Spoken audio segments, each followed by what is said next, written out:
The John Denver mystery has finally been solved, and it's not what you think. For decades, the question haunted his fans. What really happened to John Denver? The gentle singer-songwriter with the warm voice who sang about mountains and country roads and the simple beauty of life. On October 12, 1997, he climbed into his experimental plane and never came back. The crash was ruled an accident, pilot error, mechanical failure. Case closed. But after years of investigation, insider revelations, and careful analysis, the truth has finally emerged. And it's far more disturbing than anyone expected. This isn't just about a plane crash. It's about ignored warnings, design flaws that should never have been allowed, and a tragedy that could have been prevented. The John Denver mystery has finally been solved. But the answer reveals something darker about fame, vulnerability, and the hidden dangers that cost him everything. John Denver was born Henry John Deutschendorf Jr. on December 31st, 1943 in Roswell, New Mexico. Raised in a military family, his father was a U.S. Air Force pilot. Denver experienced a nomadic childhood, moving frequently across the country. These early years instilled in him both a sense of rootlessness and a deep appreciation for the vastness and natural beauty of the American landscape, themes that would later define his songwriting. John Denver's love for music began early in life, and he received his first guitar from his grandmother at the age of 11. That simple gift proved to be life-changing. Inspired by Elvis Presley and folk musicians of the 60s, Denver developed his own musical voice. Eventually, he moved to Los Angeles to pursue a career in music, changing his name to Denver in honor of Colorado's capital, a state he adored and often celebrated in song. Denver's big break came in 1969 when he wrote Leaving on a Jet Plane, which became a major hit for another folk group. The song's success established him as a promising songwriter, and he soon stepped into the spotlight as a performer in his own right. During the 70s, John Denver rose to international fame with a string of beloved hits including Take Me Home, Country Roads, Annie's Song, Rocky Mountain High, Sunshine on My Shoulders, and Thank God I'm a Country Boy. These songs capture the heart and soul of America's natural splendor and human emotion, blending folk, country, and pop influences into an instantly recognizable sound marked by Denver's warm tenor voice and acoustic guitar. John Denver was not only a celebrated singer-songwriter, but also a multifaceted entertainer who appeared in numerous films and television specials throughout the 70s and 80s. One of his most notable acting roles was in a 1977 hit film where he starred alongside a legendary comedian. The film was a commercial success and showcased Denver's natural charisma and warmth beyond his musical talents. While many remember John Denver primarily as a musician, he continued to record new music well into the 90s, constantly evolving his sound while remaining true to the folk and country roots that had made him famous. During this period, his work increasingly reflected his growing passion for environmental causes. Denver was an ardent advocate for the protection of natural landscapes and wildlife, often using his music and public platform to raise awareness about ecological issues. He championed conservation efforts and sustainable living, believing deeply in the need to preserve the earth for future generations. In addition to his environmental activism, Denver was a vocal supporter of space exploration, captivated by humanity's potential to explore the cosmos. This interest went beyond mere fascination. He lent his voice and influence to campaigns encouraging funding and public support for space programs, seeing exploration as a vital step for human progress. John Denver also made a notable mark by taking a stand against censorship in music. In an era when some musicians faced pressures to alter their art or face bans on airplay, Denver testified before the United States Congress to protest censorship and advocate for artistic freedom. His testimony underscored his commitment to creative expression and his belief that music should serve as a vehicle for truth, inspiration, and connection. A defining element of John Denver's identity was his profound love for Colorado, a state whose natural beauty deeply influenced his music and lifestyle. He chose to live in Aspen, Colorado for much of his adult life, finding inspiration in the majestic Rocky Mountains. Aspen was more than just a residence. It was a source of renewal and creative energy for Denver, who often wrote songs celebrating the area's landscapes and spirit. In recognition of his cultural contributions, Denver was named the official poet laureate of the state in 1974. This honor acknowledged his role in elevating Colorado's image and sharing its beauty through his lyrical storytelling.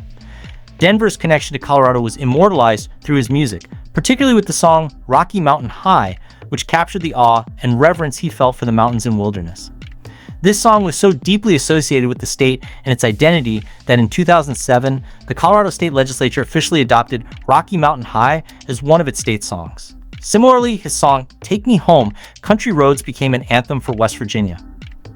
In 2014, West Virginia honored the song by adopting it as one of its official state songs, further cementing John Denver's lasting legacy in American music and culture. Denver was not just a musician, but a passionate advocate for environmental protection and humanitarian causes. He used his fame as a platform to raise awareness about conservation, world hunger, and peace. He founded an organization devoted to environmental education and sustainability, served as a spokesman for humanitarian efforts, and worked tirelessly on behalf of global causes. John Denver's first marriage was to Annie Martell in 1967. Annie was not only Denver's life partner, but also his muse and inspiration for some of his most enduring music. Their relationship blossomed at a time when Denver was still an emerging artist, and Annie's presence brought him emotional grounding. One of the most famous songs inspired directly by Annie was Annie's Song, a heartfelt ballad he composed in just 10 minutes while sitting on a ski lift in Colorado. This quick burst of creative genius perfectly captured the depth of his love and appreciation for Annie. As Denver's career took off, his love for the outdoors and the mountains grew deeper. Motivated by this connection, Denver purchased a residence in Aspen, Colorado, a place that embodied the rugged natural landscape he cherished and would call home for the rest of his life. The Denvers expanded their family through adoption, bringing 2 children into their lives, a son and a daughter. Denver often spoke about how these adoptions felt like destiny, suggesting a deep spiritual connection and sense of purpose in their family life. Denver's identity as a father was profoundly important to him. In his own words, he would say, "I'll tell you the best thing about me, I'm some guy's dad. I'm some little gal's dad. When I die, that's enough for me to be remembered by. That's more than enough." If this story about John Denver touches your heart, please share it with someone who needs to hear it. Despite the love and family they built together, John Denver and Annie Martell's marriage eventually came to an end in 1982. The pressures and demands of Denver's skyrocketing career played a significant role in their separation. In a candid interview, Denver reflected that the relentless demands of his career had driven a wedge between them.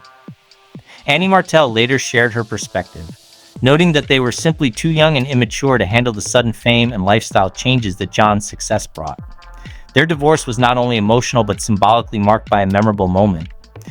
To illustrate the dividing of their shared assets, Denver cut their marital bed in half with a chainsaw. This dramatic act underscored the raw and painful reality of their split.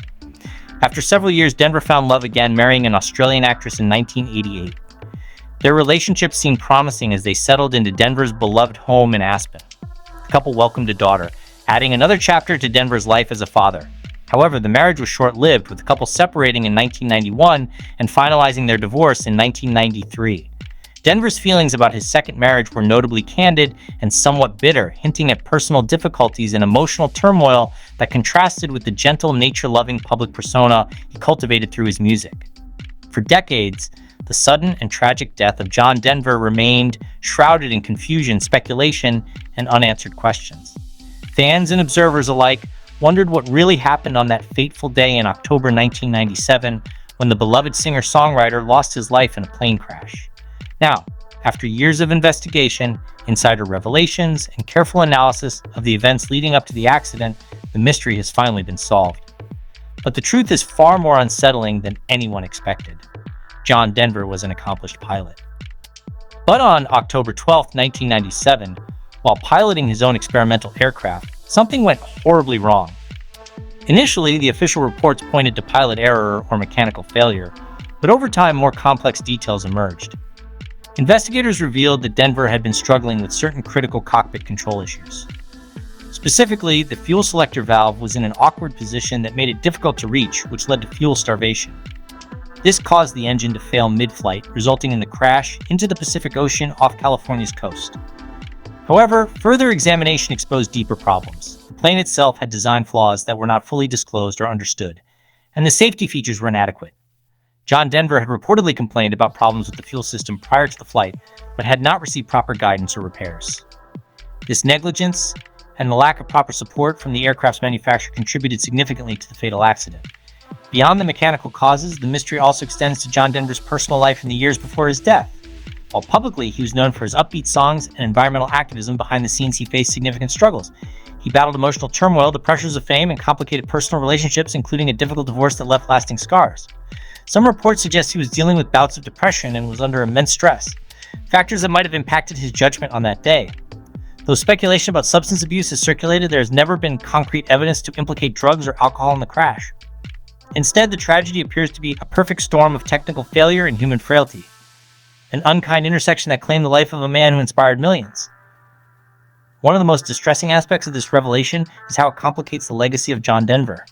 For years, fans have held on to an image of him as the wholesome, nature-loving troubadour who lived harmoniously with the world. But knowing that neglected safety warnings and possible lapses in judgment contributed to his death adds a bitter edge to the narrative.